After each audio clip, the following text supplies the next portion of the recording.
Right now, we're on the cusp of seeing some substantial change. Tonight, more coverage on red dress events held across Canada. It was really graphic. Hey, I never witnessed a crime like that in all my life.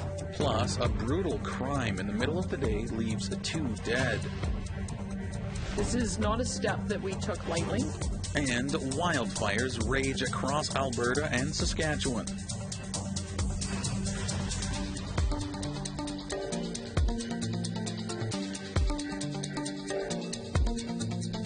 Good evening, Tanse Anine. Welcome to APTN National News. I'm Daryl Stranger. RCMP have issued a dangerous person alert for Sunchild and Ochese First Nations in Alberta. The alert went out on the Alberta's emergency warning system this afternoon at 1:17 Mountain Time, stating there are 4 armed and dangerous persons in the area of the First Nations, about 140 kilometers northwest of Red Deer.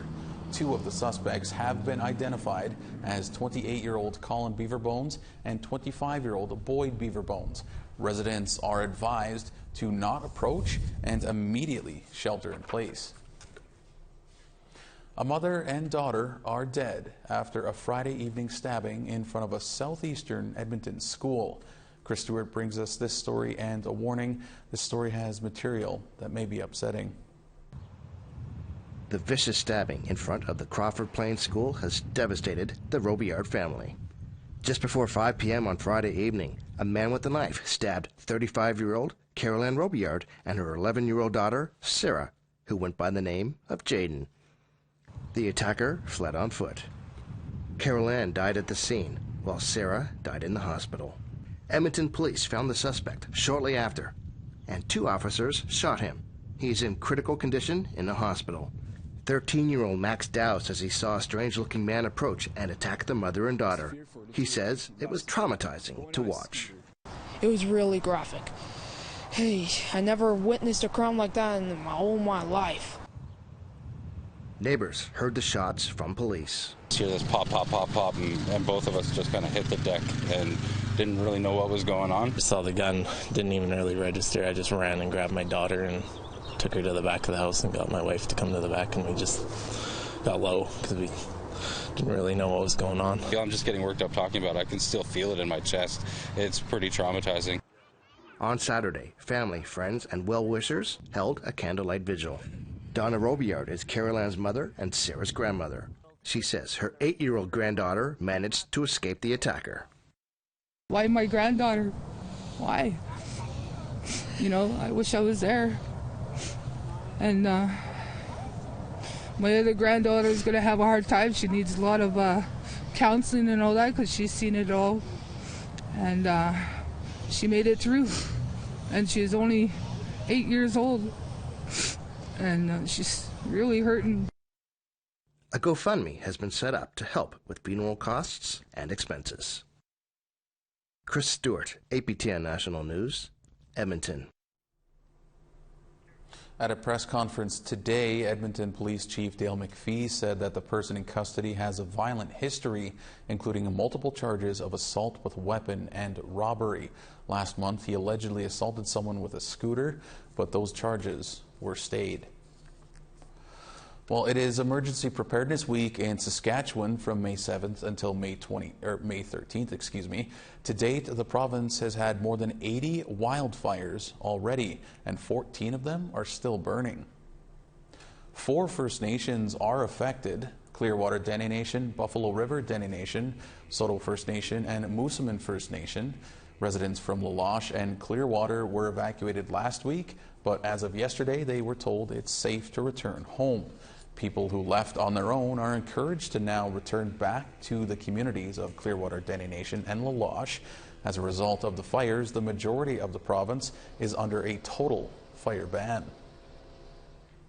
And a state of emergency is in effect in Alberta as wildfires continue to spread across the province at an alarming rate. This is not a step that we took lightly, but it's one that will allow the quickest and most effective response. The emergency declaration will help the province access emergency funds and mobilize more resources. Firefighters from Ontario and Quebec also arrived in Alberta yesterday, and the federal government is ready to help if needed. There are currently 109 wildfires burning in Alberta. About a third are considered out of control. The number of evacuees has grown to over 24,000 people. About 15 Indigenous and First Nations communities have been impacted by the wildfires in Alberta. Indigenous Services Minister Patty Haidu says the federal government has been helping them coordinate evacuations. There hasn't been any loss of life. There's been just astronomical infrastructure and other losses, and reiterated our commitment as the Government of Canada to continue to work with the province of Alberta as well in both the immediate and the long term. Right now the focus is, as I said, on evacuation, on the safety of the evacuees, and getting as much fire prevention effort in place, like cut lines and barriers where possible, so that we can protect what remaining infrastructure does exist.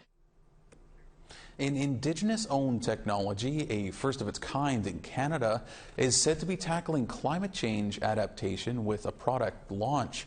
Barry and Noah Stevens will be presenting 3D wave design at the Lands, Environment and Economic Capacity Summit tonight.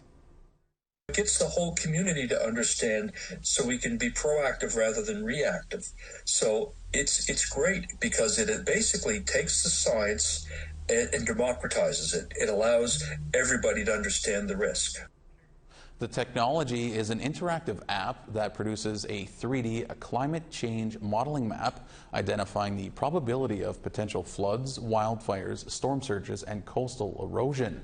Stevens says so far the technology has been used by some Indigenous communities in Nova Scotia. All right, we have to step aside for a moment. More news still to come.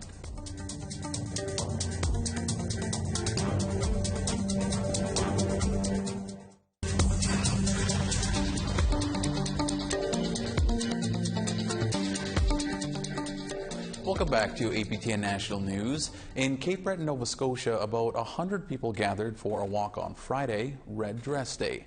The Nova Scotia Native Women's Association held the event, and they're calling for more action to prevent Indigenous women and girls from being murdered or going missing. Angel Moore reports. We need our government, our local government, to step up. Karina Matthews addressed about 100 people at the Wentworth Park Bandshell in Sydney, Unama'ki, Mi'kmaq for Cape Breton. They gathered for the MMIWG 2S Walk in memory of loved ones. The Nova Scotia Native Women's Association sponsored the day. Matthews says change will happen at the grassroots level. So if they can look at the recommendations as a city, as a street, as a community, as a school, to pick up something and teach the little ones and keep teaching them good, because we're all the same. Jennifer Donovan, 37 years old, a mother of 3, was murdered October 8, 2019 in Peace River, Alberta. Ray Donovan is Jennifer's father, and he is frustrated with the justice system. Just recently, we went to Alberta for her trial, and even with DNA evidence, they're saying this man was not guilty. And with that being said, the Royal Canadian Mounted Police from Alberta called me and said that there is no one else they're looking for. After the speeches, the walk began. Sheena Johnson is doing this for her cousin, Cheryl Johnson. Cheryl's body was found May 2001 on the boardwalk at Sydney Harbour. Police investigated for 2 days and determined Cheryl's death was accidental and no foul play was suspected. But the family is not convinced. When my cousin was found on the boardwalk downtown Sydney, I was 16. Her shirt and her bra was over her shirt. There was no water in her lungs. Her case is still in question. The walk concluded with a feast at the NSNWA's Jane Paul Indigenous Women's Resource Centre. Matthews told the crowd more needs to be done. We need to protect our women and children at all costs, because everything is against us. Everything's against us. Meanwhile, every Red Dress Day, red dresses hang at the park, and walks continue to support each other and raise awareness. So today means a lot to me for her and the other family members that I had that passed over the years. Angel Moore, APTN National News, Sydney, Nova Scotia. Well, it was a somber red dress walk in Winnipeg on Friday night as an alleged serial killer faces charges for the murders of 4 Indigenous women. APTN Sav Jones met with one of the event's organizers. I'm on Treaty 1 territory at the Forks for the 3rd annual Missing and Murdered Indigenous Women, Girls, and Two-Spirit Walk for Justice. With me here is Travis Barcy, co-organizer for the event. Thanks for meeting with me today. Well, thank you for coming today and participating in this. It's very important. Absolutely. I was wondering if you could maybe tell us a bit about what this event means for the people who are affected by MMIWG2S. That's a great question. So when we come together as community and we're able to stand up and have our voices heard, it's one of the most healing practices that we can do as a community. And so when we come together and we spend time together, we feast together, and we are able to remember the ones that have been lost, stolen, or taken, or murdered. This is an important part of that healing process, and for all of us to be able to raise awareness on what the issues actually are. Absolutely. You know, with everything that's happened in the past 12 months with remains found across the city and calls for an extensive landfill search, how do you think things might be a bit different this year? Well, I mean, the reality is we are making more noise. We are stepping up, and there's petitions that are being put out there. There's people going to Ottawa. Cambria Harris going to Ottawa. Calls for a crisis emergency for MMIWG2S. So right now we're on the cusp of seeing some substantial change, and we're going to continue to have our voices heard. We're going to continue to speak loudly, and we're going to continue to demand that the 231 calls for justice is fully implemented. And what do you hope people take away from this event? I would say, a better understanding of what this, what the MMIWG2S plus and MMIM-B2S plus is really about. We are going to have allies here, and it is extremely important that we are encouraging everybody to make this a topic of conversation around the dinner table. As difficult as it is, it's important that we are talking about it. Well, that's wonderful. Thank you so much for talking with me, and good luck with this event, and thanks for putting it on. Well, thank you so much. I appreciate it. Miigwech. Awesome. Thank you. Take care. And we will have more on this event and how it felt for those affected by MMIWG2S tomorrow. Well, advocates and families rallied on Friday along the Highway of Tears in Terrace, British Columbia. They remembered their lost loved ones on a rainy Red Dress Day. APTN's Lee Wilson reports. MMIWG advocates, families, and supporters marched in the section of Highway 16 in northern BC known as the Highway of Tears. They commemorated lost loved ones with drumming and songs. Tears to Hope Society organized the event. This group provides support to families with murdered and missing relatives. Gladys Raddick, a longtime advocate, shared the number of families impacted. Our organization, Tears to Hope Society, has 42 names and pictures of missing and murdered loved ones, just from Prince George to Prince Rupert.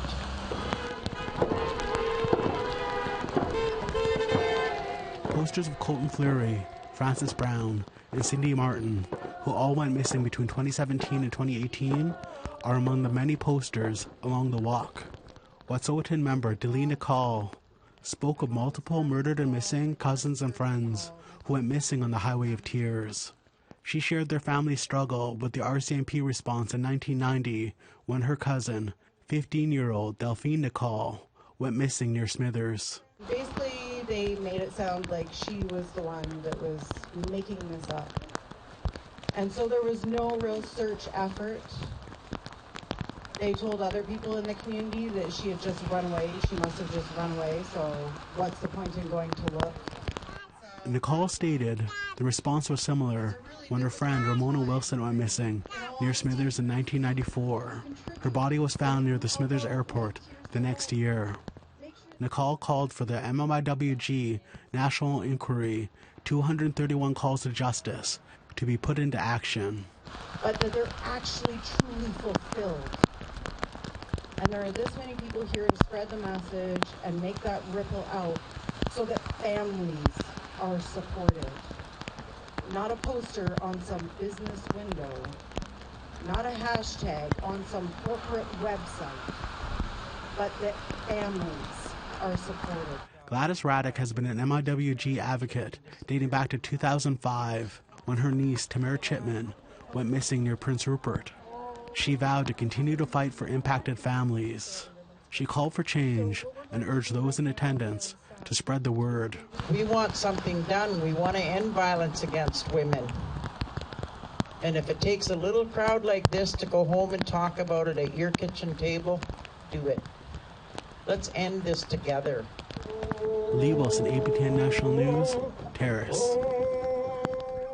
And now to Vancouver, where APTN's Tina House was at the Red Dress event on Friday. She was just outside of City Hall where the event took place. Here on Red Dress Day in Vancouver, we're gathered in the rain, and there's about a couple hundred people here wanting justice and demanding answers for the many cases of the murdered and missing Indigenous women and girls across this country. Joining me today is Carol Martin. Carol, you spent 35 years on the downtown east side working with many of the women. Can you tell me what your experience down there? It's a sad, tiresome job. And when you're working down there, you're in the moment kind of thing. You're just dealing with crisis after crisis after crisis. But I'll tell you one thing, after 35 years and taking a step back after 2 years, going on to almost 3, I started looking at things and looking at the foundation and looking at the organizations and looking what was happening with our women down there. And as you know, the police station was down there. And it's like, why are so many women going missing right out the front door of the police station or the organizations down there? Downtown, it's the bottom of the bucket where all the people end up coming, all women from all across Canada. And we're in crisis mode all the time. And women are being pushed off the streets, pushed out of safe spaces. It's like, where do they go? The danger is high, absolutely. Carol, you must know many of the women that have gone missing over the years. Can you tell us a number? How many women do you know that have gone missing or were found murdered?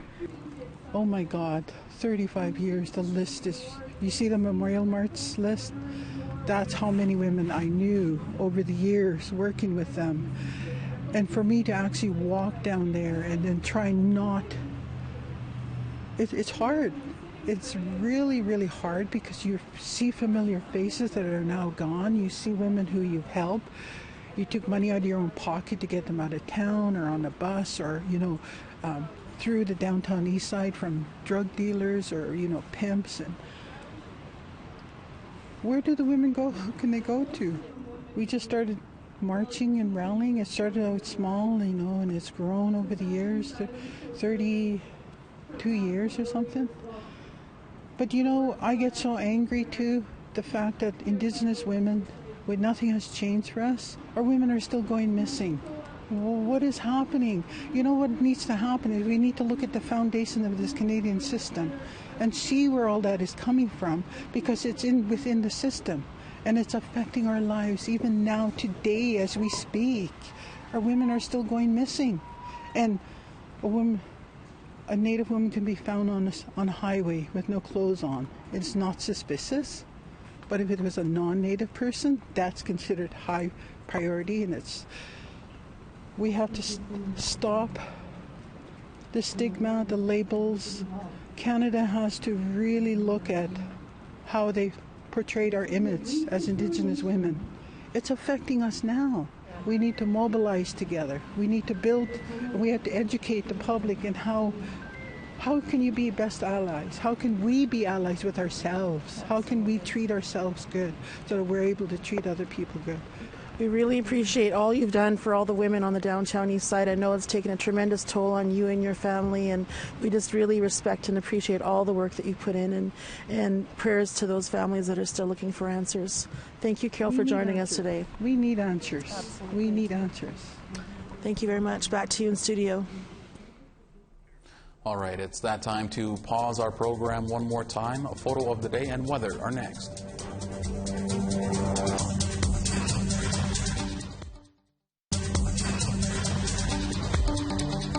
Welcome back. It's time now for our photo of the day. Our very own Mark Blackburn sent in this great photo showing the red tulips in full display for the annual Tulip Festival in Ottawa. Now, these tulips are donated by the Netherlands to thank Canada for their help liberating the country during the Second World War. You can send your photos to share@aptn.ca for the chance to be featured as our next photo of the day. All right, now let's take a look at tomorrow's weather forecast. Beginning on the east coast, 7 in St. John's and 11 in Halifax. 1 degree in Cartwright and 4 in Coujawak. Clear and 15 in Quebec City and clear and 17 in Montreal. 19 degrees in sun in Toronto and 15 in sun in North Bay.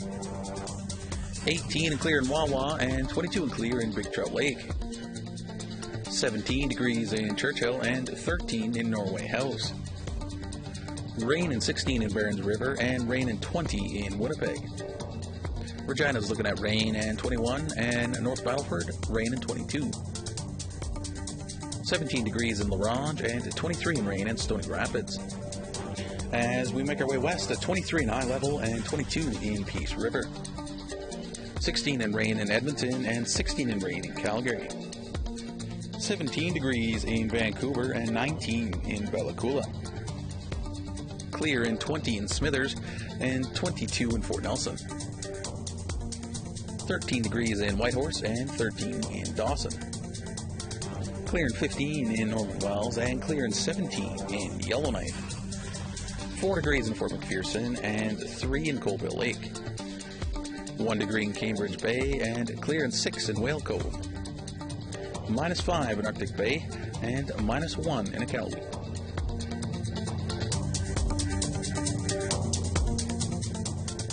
Crowds gathered and the world looked on as the coronation of King Charles III took place in London on Saturday. Amid the pomp and circumstance, Charles was crowned at Westminster Abbey by the head of the Church of England. It was quite the affair, the first coronation of a British king or queen in 70 years, since that of his mother Elizabeth II in 1953. Heads of several Commonwealth countries were on hand, including Canadian Prime Minister Justin Trudeau. A large contingent of celebrities were also in the church where the 1,000-year-old coronation ceremony took place, and the commoners observed what they could from the streets and countryside. And thanks to APTN staffer Brendan Dong for that close-up footage of the new king in the golden carriage. All right, that's all we have for you tonight. For more information on any of our stories, aptnnews.ca has you covered.